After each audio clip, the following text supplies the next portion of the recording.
বাংলাদেশের উপজাতি থেকে প্রত্যেক বছরই চাকরি এবং বিশ্ববিদ্যালয়ে ভর্তি পরীক্ষায় 1 মার্ক নিশ্চিত কমন ইনশাল্লাহ, এবং প্রত্যেক বছরই এসেছে, ভবিষ্যতেও প্রত্যেক বছরই আসবে ইনশাল্লাহ। তাহলে বুঝতেই পারছো কতটা গুরুত্বপূর্ণ আজকের এই ক্লাসটা এবং আজকের এই টপিক্সটা।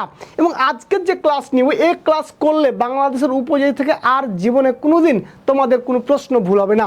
এবং উপজাতি থেকে কী কী প্রশ্ন আসতে পারে একেবারে ক্লাস শেষে আমি দেখা দেবো কী কী প্রশ্ন আসছে এত বছর চাকরি এবং বিশ্ববিদ্যালয়ে ভর্তি পরীক্ষায়। তাহলে চলে যাই আর দেরি না করে। তবে তার পূর্বে অবশ্যই আমাদের এই ভিডিওটা আপনি একটি রিয়াক্ট দিবেন এবং আপনার টাইমলাইনে শেয়ার দিয়ে রাখবেন, যেন গুরুত্বপূর্ণ ভিডিওগুলো আপনি আপনার পরীক্ষা পূর্বে দেখতে পারেন। এবং অসংখ্য আমরা ভিডিও দেবো, প্রত্যেকটা ভিডিও যেন আপনার কাছে চলে যায়।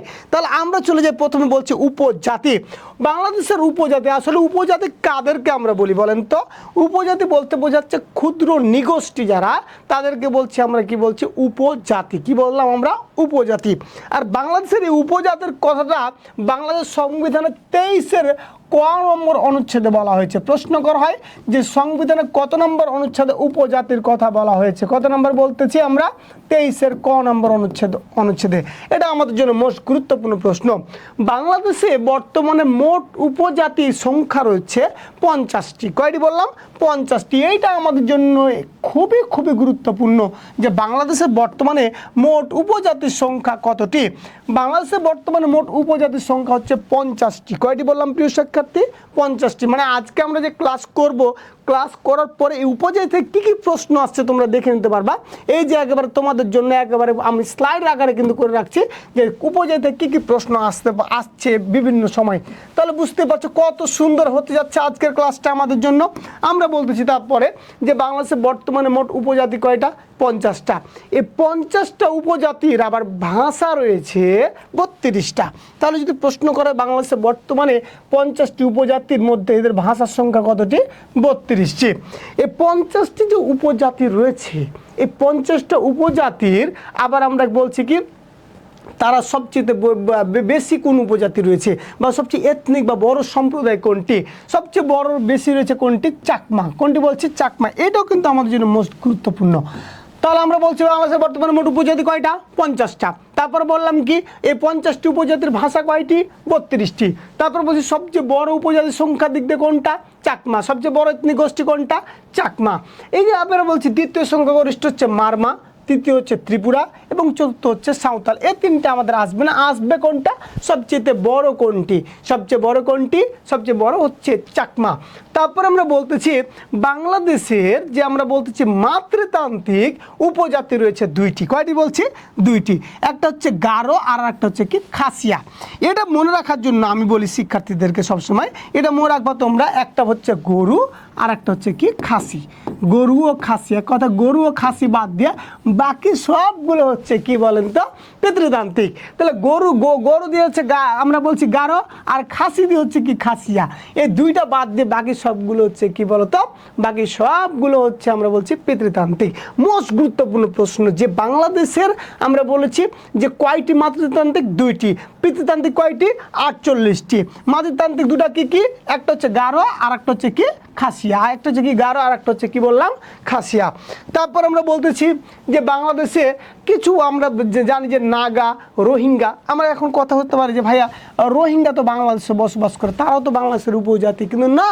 এই প্রশ্ন কিন্তু আসে। প্রশ্ন দিব তোমাদেরকে নিচের কোনটি উপজাতি নাই? ক নাম্বারে দিয়ে দিল ধরো রোহিঙ্গা, খত দিল তো মনে করলে গারো, গত দিল তো মনে করো চাকমা, এভাবে দিল। কারণ তুমি জানো যে বাংলাদেশে কি রোহিঙ্গা বসবাস করে, তুমি দেখছো। কিন্তু এরা কিন্তু বাংলাদেশের উপজাতি না। এরা আসছে মায়ানমার থেকে, আসছে মায়ানমারের আর এখন অঞ্চল থেকে।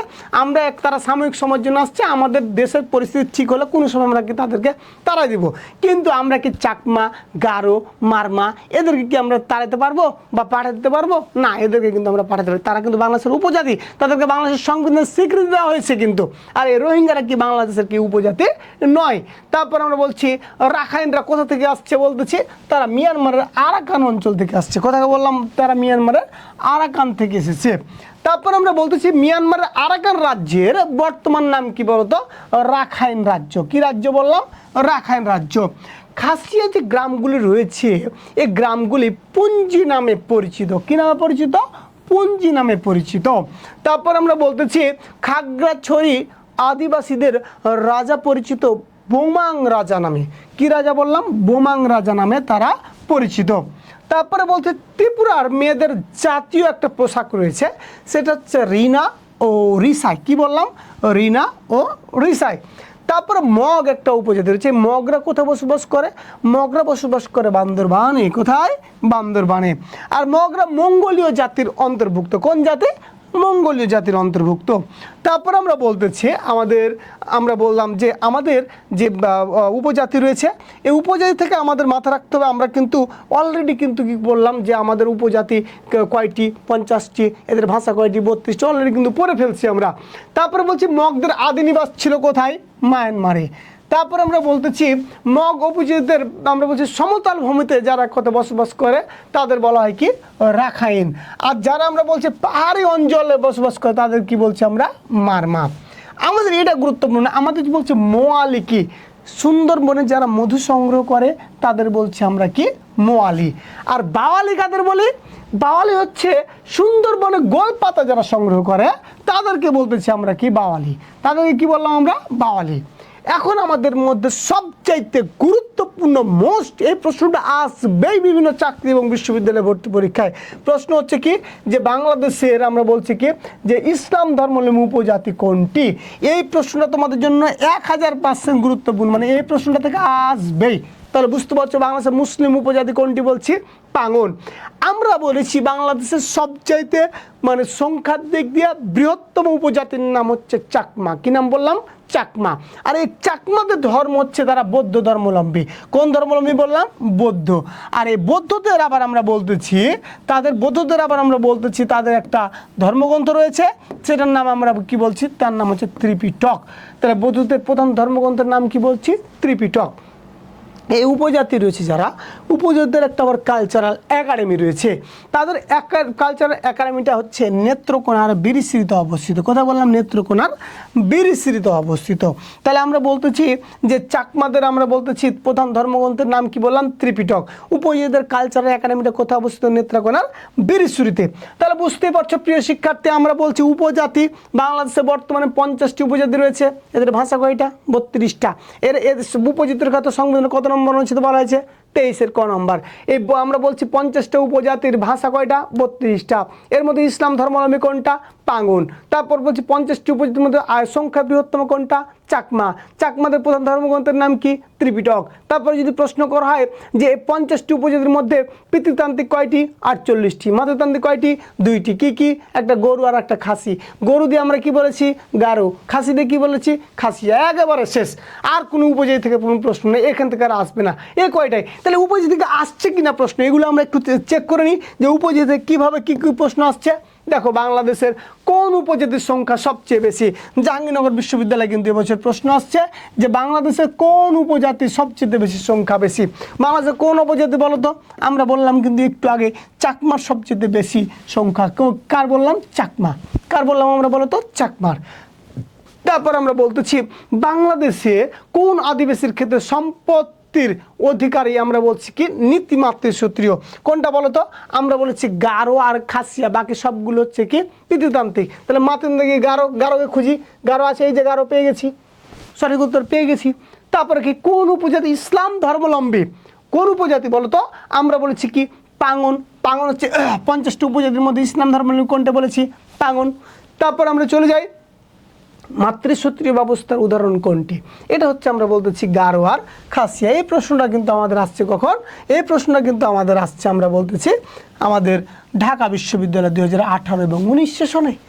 তাহলে আমরা যে আলোচনা করলাম এর ভিতর থেকে কিন্তু সব প্রশ্ন আসছে বিভিন্ন চাকরি এবং বিশ্ববিদ্যালয় ভর্তি পরীক্ষায়। তারপরে প্রিয় শিক্ষার্থী আমরা চলে যাই, আমরা বলতেছি উপজাতীয় সাংস্কৃতিক কেন্দ্র বীরশ্রীটা কোথায় অবস্থিত? এটা হচ্ছে নেত্রকোনায় অবস্থিত। কোথায় বললাম? নেত্রকোনায় অবস্থিত। এই প্রশ্নটা দেখো কতবার আসছে। এটা হচ্ছে বরিশাল বিশ্ববিদ্যালয় আসছে 14-15-তে, রাজশাহী বিশ্ববিদ্যালয় আসছে 2007 এবং 2008 সেশনে। তাহলে বুঝতে পারছো কত সুন্দর। তারপর আমরা বলতেছি বাংলাদেশের মাতৃতান্ত্রিক পরিবার দেখা যায় কোনটি? আদিবাসী সম্প্রদায়টি মাতৃতান্ত্রিক, বাংলাদেশে বসবাসরত ক্ষুদ্র জাতি কোনটি মাতৃতান্ত্রিক, মানে একাধিকভাবে প্রশ্নটা আসছে। তারপর দেখো রাজশাহী বিশ্ববিদ্যালয় 2015-16 আসছে, ঢাকা বিশ্ববিদ্যালয় 13-14, বরিশাল বিশ্ববিদ্যালয় 13-14, রাজশাহী বিশ্ববিদ্যালয় 3 আর 4 সেশনে। তারা কত গুরুত্বপূর্ণ। আমরা বলছি গরু আর খাসি, তারা গরু এখন ঢুকো খুঁজো তোমরা, এই যে গরু পেয়ে গেছি আমরা, তার মানে কি গারো হচ্ছে বাংলাদেশের মাতৃতান্ত্রিক। তারপর বলছি পিতৃতান্ত্রিক নয় কোনটি, গারো আর খাসিয়ার মধ্যে কি কি আছে, চাক বাদ, রাখাইন বাদ, মণিপুর, এই যে খাসিয়া কিন্তু আমরা পেয়ে গেছি ইতিমধ্যে, সঠিক উত্তর। তারপরে আমরা বলতেছি বাংলাদেশের উপজাতির সংখ্যা কয়টি, কয়টি বললাম 50টি, বাংলাদেশের উপজাতির সংখ্যা কয়টি 50টি। তারপর আমরা বলছি এই উপজাতি তোমরা দেখো এর প্রশ্নটা কতবার আসছে, ঢাকা বিশ্ববিদ্যালয় 15-16 আসছে, ইসলামী বিশ্ববিদ্যালয় আসছে আমরা বলছি 13-14 সেশনে। তারপর বলছি বাংলাদেশের সর্ববৃহৎ এথনিক গোষ্ঠী, মানে কি সবচেয়ে সংখ্যার দিক দিয়ে বড় সম্প্রদায় কোনটি, কোনটি বলেছি বলো তো তোমরা, তোমাদের কিন্তু বলেছি বাংলাদেশে 50টি উপজাতি রয়েছে, 50টি উপজাতির মধ্যে সবচেয়ে জনসংখ্যা বৃহত্তম হচ্ছে কি বলেছে চাকমা। আর চাকমাদের প্রধান ধর্মগ্রন্থের নাম কি বলেছি ত্রিপিটক। আর চাকমারা কোন ধর্মাবলম্বী বলেছিলাম, বৌদ্ধ ধর্মাবলম্বী। এই যে আমরা সঠিক উত্তর কি পেয়ে গেছি, চাকমা কিন্তু পেয়ে গেছি, ঠিক আছে। তারপর আমরা বলছি প্রিয় শিক্ষার্থী আমাদের প্রশ্ন আছে খাগড়াছড়ি আদিবাসীদের রাজার নাম কি নামে পরিচিত, আমাদের কিন্তু ক্লাসে প্রথমে বলছি বোমাং রাজা নামে তারা পরিচিত। তারপরে বলছি কোন জনগোষ্ঠীর প্রধান গ্রন্থের নাম কি, ত্রিপিটক, তার নাম হচ্ছে কি বলেছি চাকমা। চাকমারা কোন ধর্মাবলম্বী বলেছি, বৌদ্ধ। আর এটা আমরা বলেছি কোথায় বললাম আমরা বলছি ত্রিপিটক।